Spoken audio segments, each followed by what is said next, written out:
Neste vídeo vamos então falar também sobre um outro mecanismo de organização do nosso trabalho, que é a grelha de transparência, neste caso apenas uma visualização da transparência ou não, e o Snap to Point. De regresso então aqui ao nosso Illustrator, eu tenho já aqui um novo documento criado, e desta feita para mostrar aqui então esta opção do Show Transparency Grid.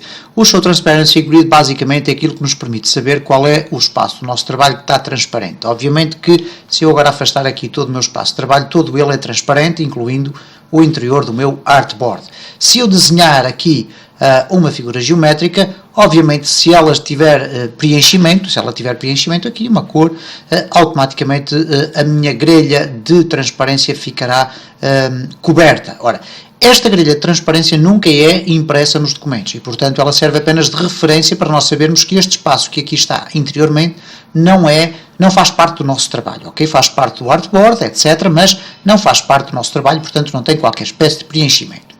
Não é também, curiosamente, um mecanismo muito utilizado por parte do Illustrator, mas ele existe aqui e, portanto, nós podemos mostrá-lo ou escondê-lo, selecionando novamente a opção que está no mesmo local, mas que desta vez se chama Hide Transparency Grid, esconder a grelha de transparência. Um aspecto interessante é, então, a possibilidade de nós podermos fazer um Snap to Point. Ora, o que é que isso significa? Nós iremos ver nos próximos vídeos um dos mecanismos mais utilizados dentro do Illustrator, que é a utilização da pen e também aquilo que são os anchor points, ou os pontos de âncora, ok? E basicamente os pontos de âncora, fazendo uma breve introdução àquilo que são, no caso desta figura geométrica, deste retângulo, são estes pequenos pontos que se encontram aqui localizados em cada um dos vértices neste caso, dos meus cantos da minha figura, e que me permitem ser manipulados de uma determinada forma que depois nós iremos ter ocasião de ver. Eu vou aqui regressar à posição anterior para termos então aqui o retângulo normal. Ora, o que acontece basicamente é o seguinte: imaginem que eu quero fazer aqui uma operação que é juntar, neste caso, este canto daqui, juntar com aquele daquele lado, ok? Reparem que há aqui um pequeno movimento quando eu aproximo e ele automaticamente ajusta-se ali àquele espaço. O movimento aqui pode não parecer muito visível, mas eu vou explicar como é que nós podemos torná-lo mais visível, mais sensível e também como é que nós podemos selecionar de forma mais ou menos sensível os pontos ou as âncoras de cada um das minhas figuras. E para isso, o que eu faço basicamente é utilizar as preferências. Temos aqui no espaço das preferências o Selection e Anchor Display. Portanto, o sistema de seleção e o sistema de apresentação das âncoras. Quando eu carrego aqui, vai-me abrir este quadro dividido basicamente em duas secções. E neste caso temos aqui a secção da tolerância e a secção das âncoras e dos pontos que nos permitem manipular as nossas âncoras. Ora, o que acontece aqui na seleção, então eu tenho por defeito aqui uma tolerância de 4. Este valor pode variar entre 1 e, no máximo, o valor 8. Ora, significa isto que se eu colocar aqui um valor de tolerância apenas 1, o que vai acontecer é o seguinte: quando eu clicar em OK e quiser selecionar um dos pontos, eu tenho mesmo que passar, eu selecionei aqui a imagem, ok, vamos colocá-la aqui com uma cor muito suave para a diferenciar, muito bem.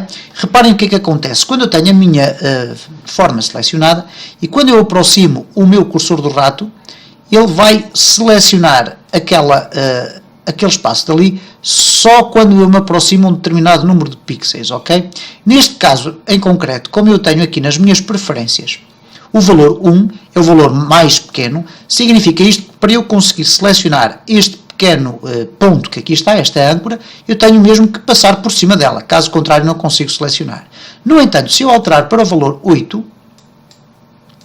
vamos aqui colocar então o valor 8, que é o valor máximo, e portanto se nós tentarmos colocar 10, reparem que ele vai colocar automaticamente o valor 8, e se eu agora clicar em OK, reparem o que é que vai acontecer quando eu aproximo o meu cursor. Ele, à distância de sensivelmente 8 pixels a toda a volta, ele vai conseguir logo imediatamente interpretar a existência daquele ponto de âncora. Eu posso fazer um clique e ele fica automaticamente selecionado.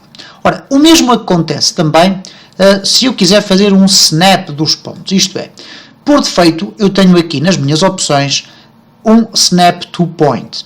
O que é que basicamente isto significa? Significa que com esta opção ativa eu, à medida que arrasto os pontos das minhas imagens, das minhas figuras geométricas, eu posso pedir ao sistema que automaticamente procure sempre nas imediações desse ponto a existência de outros pontos com os quais ele se possa juntar automaticamente. E neste caso eu tenho a opção ativa e tenho definido à frente também o valor 4. Ora, por defeito então, nós podemos também alterar este valor. Isto é, ele vem definido por defeito, vem ativo, mas eu posso alterá-lo também entre os valores 1 ou 8. Vamos colocar aqui então o valor máximo, que é 8, e vamos clicar aqui em OK. O que vai acontecer agora é o seguinte: sempre que eu quiser aqui arrastar, reparem o que é que vai acontecer quando eu aproximar este ponto daqui com aquele ponto dali. Reparem só, eu vou aqui agarrar, quando eu estiver a aproximar-me bastante, o suficiente, reparem como o ponto parece desaparecer. Na prática ele não desaparece, o que ele faz é o tal Snap to Point. Ok, vamos aqui mostrar deste lado, reparem, ele vai fazer um Snap to Point, quando eu largar os pontos ficaram ali juntos. Eles não estão juntos, ou melhor, estão sobrepostos. Porquê? Porque se eu aqui arrastar, eu vou voltar a ter os pontos normalmente como estavam, ok? Portanto, este mecanismo aqui não me permite fazer uma mistura, uma junção dos pontos, mas permite-me sim que eles possam então ser colocados na mesma posição. A grande vantagem é, evidentemente, eu ter aqui várias figuras geométricas e poder ajustá-las, por exemplo, duas figuras geométricas distintas, ajustá-las aqui a pontos, não é?